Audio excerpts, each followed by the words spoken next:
Entonces estábamos hablando de la combustión, ¿sí? Y de la combustión nosotros tenemos que definir algunas características principales como son la temperatura, ciertos puntos de temperatura. Y estábamos iniciando por este punto que se conoce como el punto de inflamación, vamos a decir que es esa temperatura mínima de inflamación de un combustible, ¿sí? Y es donde cuando hay una pequeña presencia de fuego, pero es como una pequeña chispa, pero no se logra mantener en el tiempo. Simplemente hay ese chispeo, ¿no? Entonces yo les hacía el ejemplo del carbón, ¿sí? Al inicio como que nos amaga, como que se quiere prender, pero en realidad no le alcanzó. Ese es el punto de inflamación, ¿sí? No cumple todavía con las características de esa temperatura de inflamación. Vamos ahora a al siguiente punto, que es el punto de combustión, ¿sí? Que nosotros le vamos a conocer como fire point. ¿Cuál es el punto de combustión? Vamos a decir que es esa temperatura mínima a la cual se prende un material y continúa ardiendo durante un tiempo especificado después de que se haya aplicado una llama pequeña, normalizada su superficie bajo condiciones específicas. Entonces, este punto de combustión ya vemos que es una temperatura donde ya no simplemente hay un pequeño chispeo, sino que ya se mantiene el fuego, ¿sí? Es decir, el carbón ya se prendió de alguna forma, se mantiene, ya entró en un proceso de combustión, se mantiene. Si yo no le sigo imprimiendo un poco de oxígeno mediante la tapa que suelen tener en las parrilladas, ¿verdad? Puede que pierda ese punto de combustión, ¿verdad? Tengo que seguir manteniendo las condiciones para que se mantenga el fuego, ¿no? Y finalmente vamos a tener esa temperatura de autoignición. Bueno, aquí creo que sí. Después de esto vamos a tener nuestra temperatura mínima de autoignición. Me dice temperatura a la cual se obtiene la autoignición en un fuego de ensayo. Pero, ¿qué es lo necesario para esta temperatura mínima de autoignición? Es que no necesita una fuente de calor, ¿sí? Es decir, ya va a arder por sí solo ese carbón, ¿sí? Aquí creo que me he saltado.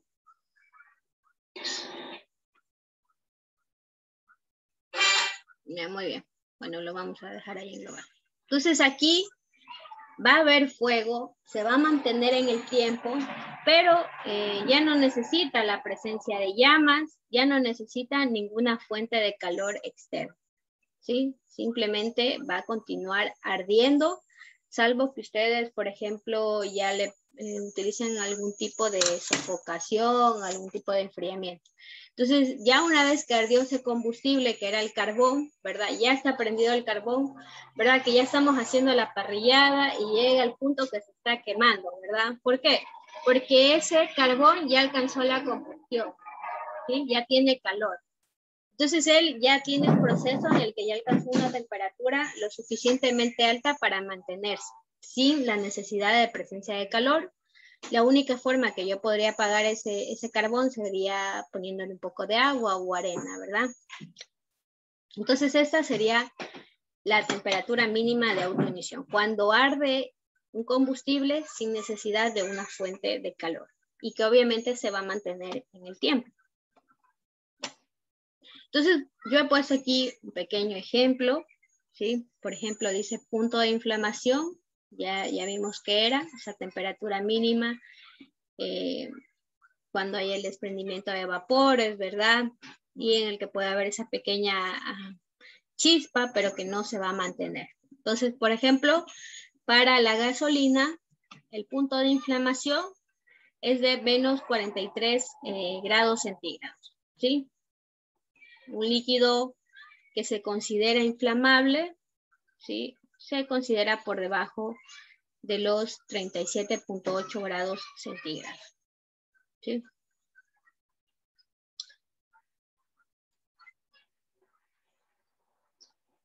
Y finalmente, cuando hablamos ahora de la temperatura de autoignición, ¿sí?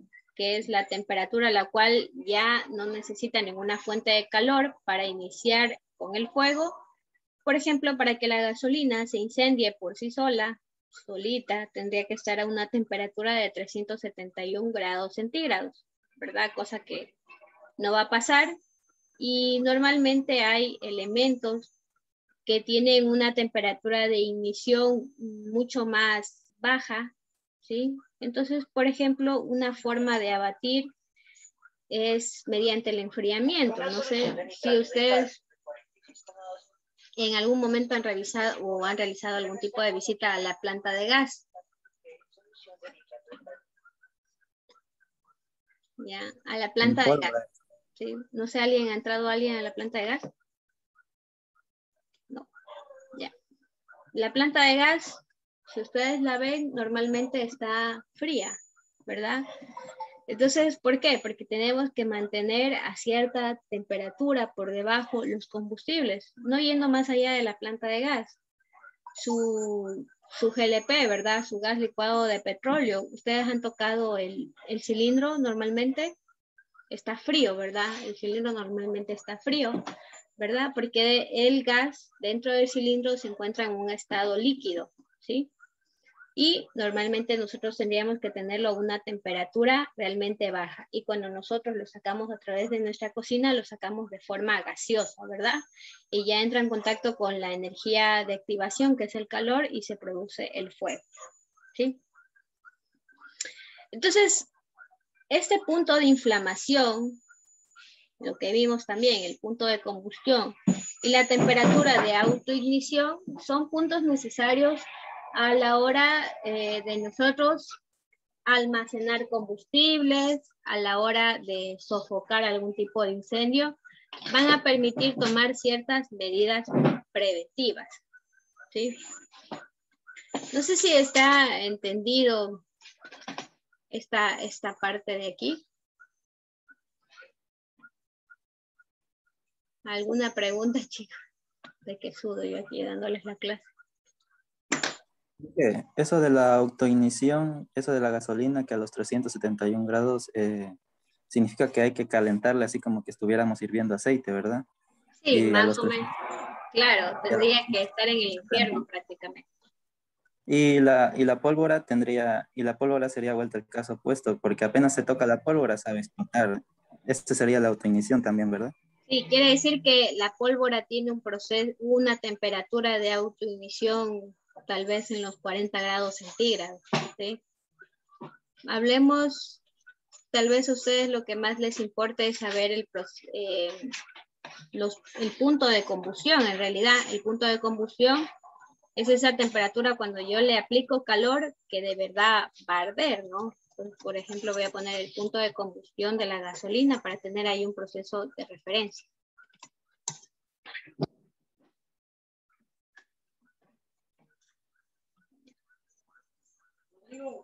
Vamos a ver, punto de inflamabilidad. Veamos ahí aquí en uno de estos de aquí.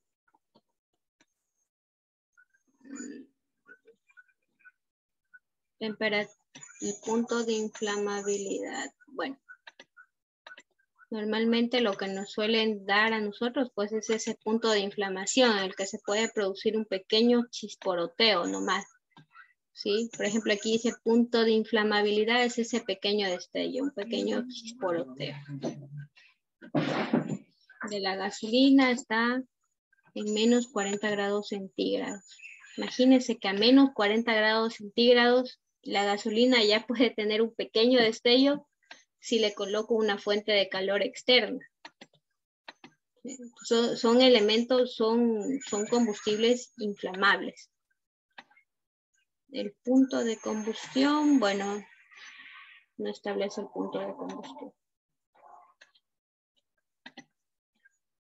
Entonces, por ejemplo, aquí en el gasóleo es mucho mayor. Aquí podríamos hacer una referencia bastante clara, ¿no? La gasolina es mucho más inflamable que el gasóleo, ¿sí? ¿Por qué? Porque la gasolina a menos 43 grados centígrados, es decir, casi en estado un completo enfriamiento, yo le pongo una fuente de calor, puedo tener una chispa, ¿sí? Y está prácticamente fría. Mientras que el gasóleo básicamente tendría que estar a 60 grados centígrados, tendría que estar caliente para yo ponerle una pequeña energía de activación y tener ese chisporroteo, ¿no? Veámosle si hay el GLP. Bueno, el GLP como sale en forma de vapor, no sé si me da acá, el punto de inflamabilidad, de inflamación.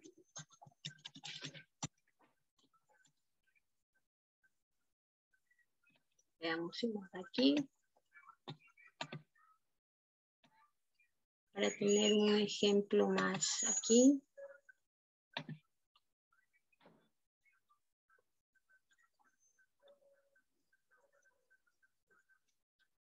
Me da toda la etiqueta de seguridad. Concentración.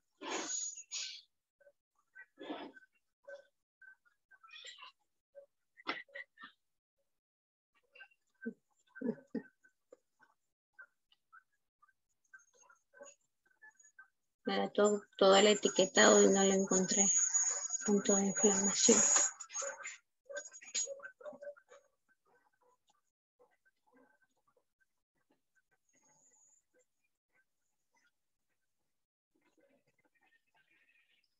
Bueno, otra cosa que también puede influir ahí, pues es la concentración que tengo, ¿no? De ese combustible para generar un proceso de combustión. Voy pasando así más lento, pero creo que no voy a encontrar. Tal vez no es un dato tan importante en la parte del GLP. Muy bien. Bueno, no sé si se habrá entendido esta pequeña parte de las características. Básicamente las temperaturas, ¿sí? Donde van a arder los combustibles. Muy bien. ¿Qué otras características deberíamos tomar en cuenta dentro de un combustible? Pues ya vimos la temperatura, importante, pero también el contenido de humedad que tenga, por ejemplo, el sólido. Hablamos, si tenemos una madera, un pedazo de madera que está mojado, eso puede retardar un poco el proceso de combustión, ¿verdad? O simplemente no se vaya a dar. Otra consideración que debemos tomar, pues es la forma física, como tenemos ese combustible. Una forma más fácil de evidenciar esto es en los combustibles sólidos, ¿sí? No es lo mismo que se incendie un leño, ¿verdad? Grueso, a que se incendien virutas, ¿verdad? O lo que nosotros conocemos como acerrín. Efectivamente, ese acerrín tendrá una masa mucho más pequeña que le permitirá arder de una manera más rápida. Tenemos ahora el comburente. Hablemos un poquito más del comburente. Habíamos dicho que es por excelencia es el oxígeno y que hay una concentración de 21% en el aire para una atmósfera oxigenada normal, ¿sí? Las atmósferas ricas en oxígeno, pues podríamos decir que son las que tienen más riesgos de incendio, y nosotros también podemos tener atmósferas pobres en oxígeno, donde hay menos del 15%, donde hay menor riesgo de incendio, ¿no? Por ejemplo, podríamos decir en instalaciones subterráneas, donde hay presencias de metales que generan mayor concentración de gases, ¿sí? Entonces, por ejemplo, serán atmósferas ricas en oxígeno y, por ejemplo, en eso se llaman trabajos, no se me fue el nombre, perdón. Bueno, son trabajos de excavación de forma interna. Una de las formas de trabajar en estas zonas recónditas, pues una medida preventiva es sacar el oxígeno, ¿no? Sacar mediante el uso de equipos para evitar el riesgo de incendio. Se me va el nombre, ¿cómo se llama ese tipo de trabajos? La energía de activación, Otro factor que tenemos que tomar en cuenta a la hora del incendio, sí sabemos que la energía de activación es ese calor, pero saber el origen de ese calor también nos va a permitir tomar las debidas medidas preventivas, las medidas preventivas adecuadas para sofocar este incendio. Es decir, si yo tengo un calor que es proveniente de focos térmicos, ¿sí? O si tengo uno de focos eléctricos, o si tengo uno de focos mecánicos, de focos químicos o de focos nucleares. Donde más ponemos atención normalmente es cuando tenemos incendios que se han generado o que son con riesgos eléctricos, digamos, por ejemplo, que se esté incendiando un transformador, que se esté incendiando un tablero, ¿verdad? ¿Por qué? Porque seguramente se provocó por algún tipo de cortocircuito, entonces ese es un origen eléctrico. Entonces la forma de apalear ese incendio será diferente a que si no tuviera ese suministro eléctrico, ¿sí? Y por último, hablábamos de la reacción en cadena, ¿verdad? Decíamos que es esa parte del suceso que permite que el incendio se mantenga en el tiempo. La reacción en cadena, bueno, vamos a hablar aquí un poquito de ciertas etapas que tenemos aquí. En primera instancia tenemos la ignición, ¿verdad? Que ya es cuando tenemos el fuego como tal, y después tenemos la propagación, cuando ya el incendio se propaga en el tiempo, ya sea, puede ser en el espacio o en el tiempo, ¿sí? Vamos a ver de esa propagación en el espacio. Para hablar de la propagación en el espacio, tendremos que hablar de los tipos de transferencia de calor. Ustedes ya habrán escuchado, ¿verdad? Los tipos de transferencia de calor, tenemos 3 tipos, que son por conducción, por convección, y la otra es por radiación, ¿verdad? Las transferencias de calor, ¿sí? Y aquí hay que definir 2 términos que tienen que tener ustedes bastante claro.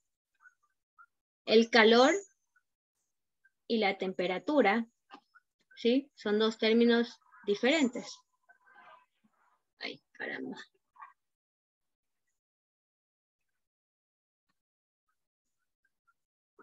¿Sí? La temperatura es una magnitud física que se puede medir. Nosotros sabemos que se puede medir en grados centígrados, en grados Fahrenheit, en grados Celsius. Bueno, es una temperatura, una magnitud, ¿sí? Una magnitud física que yo puedo medir. Mientras que el calor es una energía, ¿sí? Que se puede transmitir a través de 2 puntos o de 2 cuerpos, ¿sí? Voy a representar, por ejemplo, yo tengo aquí un cuerpo de tipo A y acá tengo un cuerpo de tipo B, ¿sí? Y el calor siempre se representa con la letra Q, ¿sí? El calor, ¿cómo se mueve el calor? ¿Cómo se realiza siempre la transferencia de calor? Desde el que tiene mayor temperatura al que tiene menor temperatura. De esa forma se realiza la transferencia de calor. Entonces, por ejemplo, si avisan que en la sierra cuando tienen frío, alguien tiene los pies helados, ¿qué es lo que hace, verdad? Le pone encima de otra persona, le ponen los pies helados, y al cabo de un tiempo, ¿verdad? La persona ya queda tibiecita, ya no tiene los pies fríos. ¿Por qué? Porque la transferencia de calor, ¿sí? Va de caliente a frío y se realiza hasta que los 2 cuerpos estén a la misma temperatura. ¿Sí? Ahí se detiene el proceso de transferencia de calor. Tenemos 3 tipos de formas de transferencia de calor. La primera es la conducción, ¿sí? Para transferir es de manera directa, ese es el proceso de conducción. Podríamos decir, bueno, en el proceso de conducción no hay movimiento de materia, simplemente se produce directamente. Es lo que les decía, el colocar los pies sobre otra persona, ¿verdad? Que se encuentra con una mayor temperatura que nosotros, es un proceso de transferencia de calor por conducción, porque es directo. Estamos directamente en contacto. Otra forma de un proceso de conducción, diría que se me ocurre, tenemos la llama, ¿verdad? En nuestra cocina hemos prendido la llama y ponemos la olla, ¿verdad? La olla está directamente en contacto, ¿verdad? Con el fuego, ¿verdad? Entonces hay un proceso de conducción directo, como por ejemplo, también podríamos decir una plancha, ¿verdad? La plancha está caliente y pasamos por encima directamente de la ropa y hay un proceso de conducción directo. El otro tipo de transferencia de calor que nosotros podemos tener. Un ratito.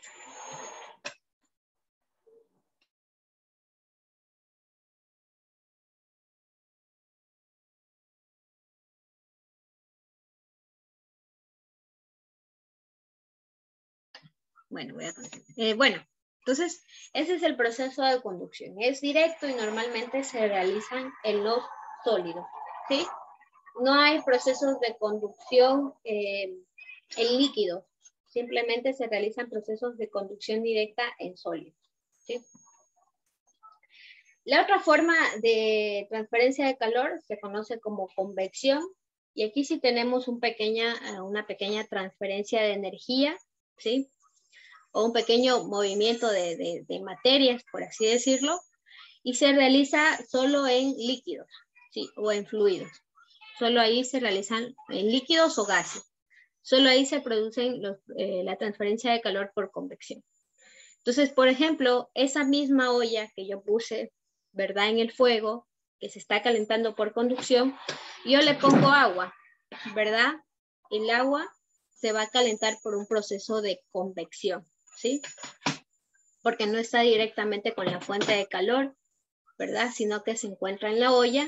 ¿Y qué es lo que pasa? La temperatura la tenemos en la parte de abajo, ¿verdad? Y la temperatura, ¿qué pasa con la temperatura? Cuando aumenta la presión, va hacia arriba y después empieza a bajar. Entonces ese es el proceso que nosotros conocemos, que empezamos a ver cuando ya va a hervir el agua, ¿verdad? Empiezan a ver esos borbotones, ¿verdad? ¿Por qué? Porque hay un proceso de convección, donde la temperatura alta va subiendo, ¿sí? Y vuelve a decaer, hasta que finalmente todo el líquido esté caliente. Ese podría ser un proceso de convección. Y finalmente, otra forma de transferencia de temperaturas mediante la radiación, que básicamente es mediante esas ondas de calor que puede producir una fuente de calor que me produce calor, que me puedo calentar, por así decirlo. Entonces, puede ser una fogata, ¿verdad? Hay una fogata y yo estoy acá sentada y simplemente hago así mis manitos. No es que estoy tocando el fuego, ¿verdad? Tampoco es que hay un proceso en mí de que aumente la temperatura baja, simplemente me está llegando esa pequeña radiación a mi cuerpo y yo me estoy calentando. Que también esa misma fogata puede generar un proceso de convección, sí, porque puede calentar la atmósfera, digamos que es una atmósfera cerrada, ¿sí? Puede calentar la habitación mediante ese proceso de convección, ¿sí? Entonces esa sería una forma de propagación mediante el espacio. Y finalmente, pues la propagación en el tiempo, que vamos a depender si son combustibles sólidos, líquidos o gaseosos. Los combustibles sólidos, inicialmente, cuando empieza el proceso de combustión, empieza una especie de gases, ¿verdad? Que son invisibles para el ojo humano. Después viene una fase intermedia donde nosotros ya vemos humo, ya vemos llamas y finalmente es la parte final donde ya hay llamas, ¿no? Hay una propagación en el tiempo de ese pequeño fuego o esa combustión que se generó en ese leño. Y, por ejemplo, en las fases líquidas, pues básicamente si es un líquido combustible, con aplicarle la fuente de calor se va a prender enseguida, ¿sí? Al igual que en la fase gaseosa, ¿sí? Bueno, hasta aquí alguna pregunta, chicos. Hemos aprendido hasta ahorita, pues únicamente, por así decirlo, la química del incendio, ¿sí? Entonces, haciendo un pequeño resumen, básicamente tenemos el tetraedro del fuego con el combustible, el comburente, la reacción en cadena y la energía de activación. Vimos que en el combustible es importante determinar, ¿verdad? ¿Cuál es el punto de inflamabilidad? cuál es el punto de combustión y cuál es el punto de autoignición de un combustible, ¿sí? Ya sea sólido, líquido o gaseoso. También vimos, ¿verdad?, que en la reacción en cadena, pues es ese suceso o eso que permite que el incendio se mantenga en el tiempo y podemos tener una propagación de acuerdo al espacio o de acuerdo al tiempo, ¿sí? En el espacio hablamos de las transferencias de calor, que es por conducción, convección o radiación. Y en el tiempo, pues es simplemente ese pequeño foco que nosotros podemos ver visualmente, cómo empieza a haber humos y finalmente llamas, ¿sí? Por así decirlo, ¿no? De la energía de activación también vimos, ¿verdad?, que pueden ser diferentes puntos y es necesario también esto saber a la hora de un incendio para poder tratarlo adecuadamente. Y del comburente, pues simplemente hablamos que existen atmósferas más enriquecidas en oxígeno y que son más propensas a incendio y si es de menos oxigenada, pues menos riesgos de incendio. También vimos que atajando cualquiera de estos puntos podemos eliminar un incendio, ¿sí? Por sofocación, enfriamiento, inhibición o eliminación del combustible, ¿sí? Y asimismo vimos que el incendio, pues básicamente es un fuego que no es deseado y que químicamente hablando se denomina que es una reacción química exotérmica, es decir, que libera llamas o fuego, calor, perdón, ¿sí? De un proceso de oxidación-reducción, ¿sí? Oxidación-reducción quiere decir que un elemento se oxida mientras que el otro se va reduciendo. Entonces ahora vamos a ver cuáles son las clases de fuego, ¿sí?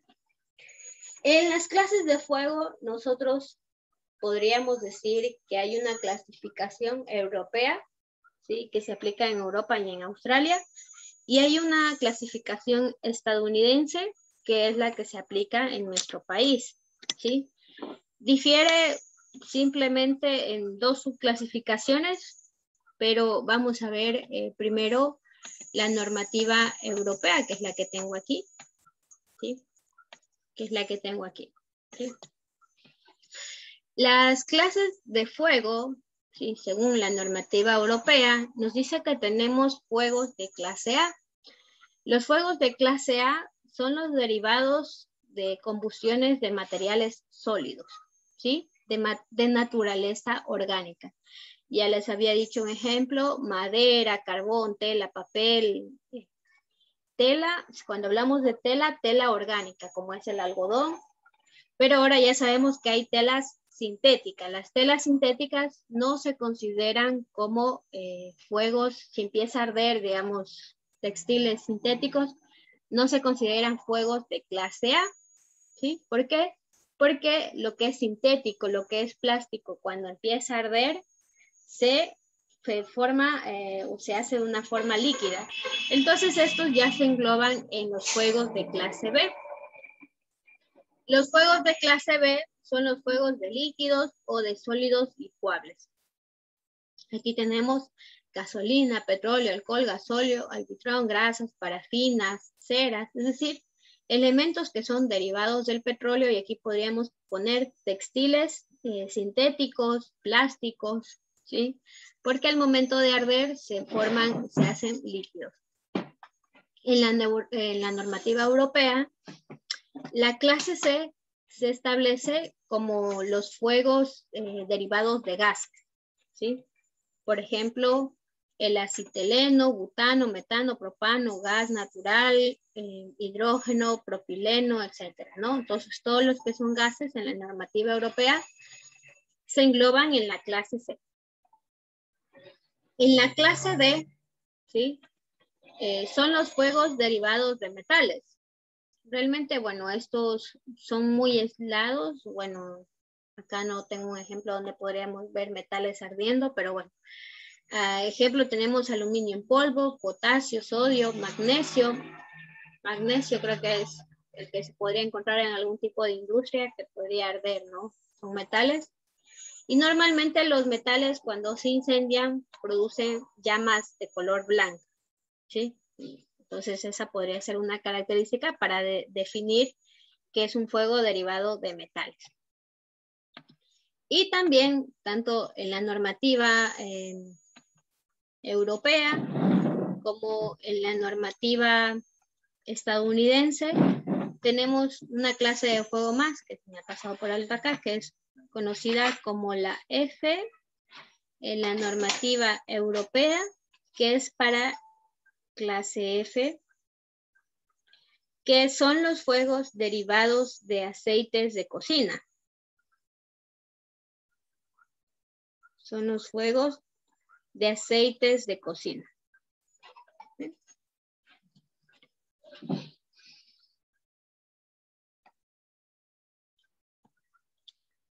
Muy bien, entonces acá yo lo tengo en la normativa española, perdón, en la normativa europea es de clase F, ¿sí? De los aceites de cocina.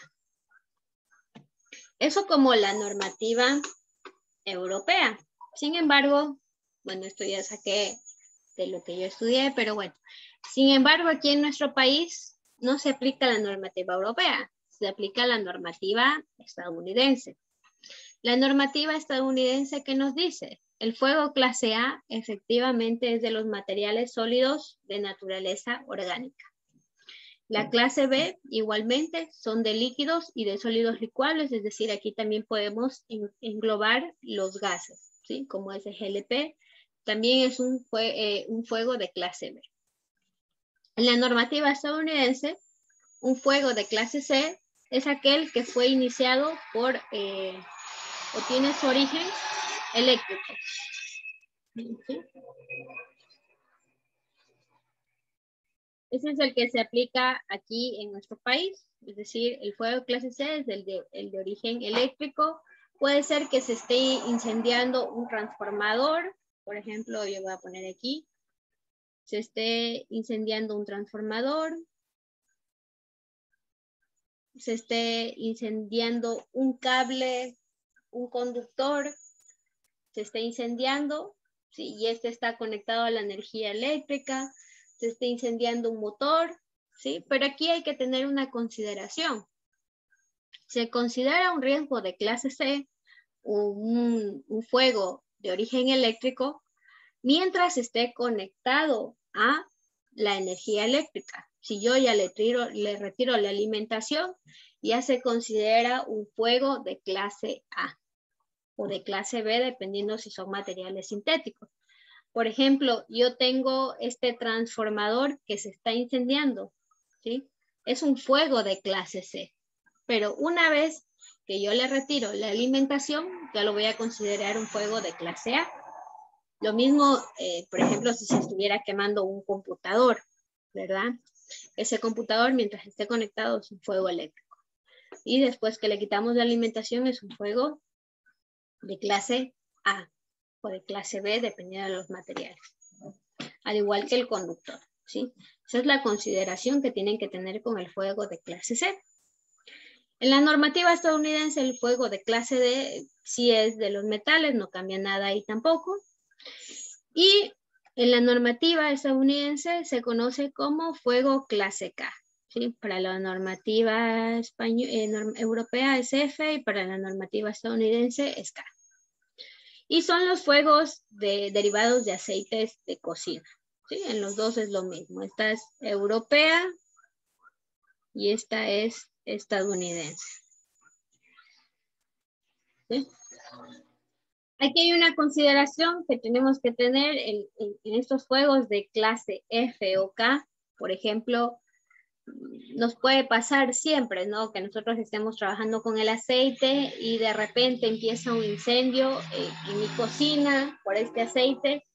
¿Cuál es la reacción que suele tener la gente? Es de echarle agua, ¿verdad? Si algo se está incendiando, nuestra reacción lógica siempre es echar agua. Sin embargo, no es recomendable y si ustedes tienen en algún momento esa clase de accidente, no lo hagan. ¿Por qué? Porque es muy probable, ¿verdad? Que al echar agua se generen ciertos vapores, ¿verdad? Que el aceite de alguna forma va a derramarse o va a saltar y puede producir quemaduras en las personas, ¿sí? Entonces no es una forma adecuada de sofocar el incendio porque puede producir quemaduras en las personas. Entonces, una vez que hemos visto los diferentes tipos de fuegos, tanto en la normativa europea como en la normativa estadounidense, ya podemos establecer diferentes tipos de extintores para sofocar de acuerdo a la clase de fuego. Y también ya podemos hablar un poco de ciertas medidas preventivas en base a todo lo que ya hemos hablado el día de hoy, ¿sí? Pero bueno, eso lo vamos a dejar para la clase, creo que es del día viernes, aunque creo que sí nos alcanza el tiempo todavía. ¿Qué opinan ustedes?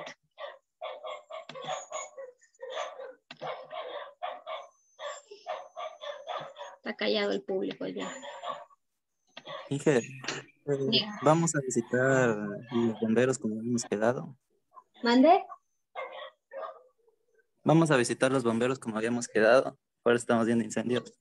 Incendios, pues, si pudiéramos hacerlo el fin de semana y ustedes no tuvieran problema, lo podríamos hacer el fin de semana.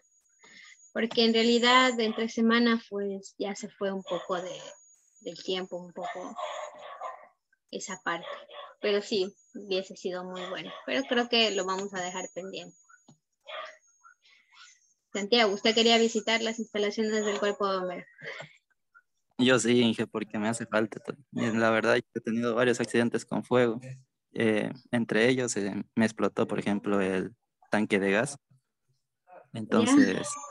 Entonces yo no sabía qué hacer en ese momento porque, o sea, uno se pone en la situación y ahí es cuando de verdad uno no sabe qué hacer, se pone en pánico. Entonces sí me hubiera gustado a mí. Claro, muy bien. Podemos ver un poquito cómo, ya vamos a ver un poco los protocolos de emergencia, pero yo normalmente lo que he visto que se suele hacer con el GLP es que hay que, no suele explotar, casi es la última parte de que el GLP explote. Sí, Es como pero la fuga, es una fuga primero. Es sí, cuando suena primero fea. solo es una fuga y hay que controlarla, sino que muchas veces Claro. el miedo nos gana y no lo controlamos y ahí es donde se produce la explosión, perdón. El Ya. incendio, normalmente esto no viene acompañado de un incendio, porque le falta la energía de activación, ¿verdad? Le falta el calor para producir ese incendio. Muy bien. Sí, eso mismo me pasó. Solo fue un problema de la válvula, pero salió literalmente todo el gas del tanque. Entonces se desparramó por todo el suelo. O sea, no subió el gas hacia el techo, sino que se quedó como que denso en el piso y estábamos con el miedo de que, o sea, generar alguna chispa porque eso iba a explotar todo. Claro. Tocó, Ahí ya tocó tenía dejar. el combustible, el comburente, le faltó la energía de activación para hacer esa reacción en cadena y chao, ahí se. Inge, es como era, no sé, una señora falleció así mismo, o sea, como dice el compañero, era conocida y había dejado o sea, la llave abierta de la cocina y todo el gas se había ido. Pero ella solo encendió el foco y ya se explotó todito. Pues ese era el punto de calor que necesitaba, capaz que era un poco fluorescente o tal vez el chisporoteo que hace el interruptor. Porque la señora se chamuscó. Uy, wow, si tienen una historia buena. Volvamos a conectarnos, chicos, para ya ir finalizando un poco la clase del día de hoy. Okay. Listo.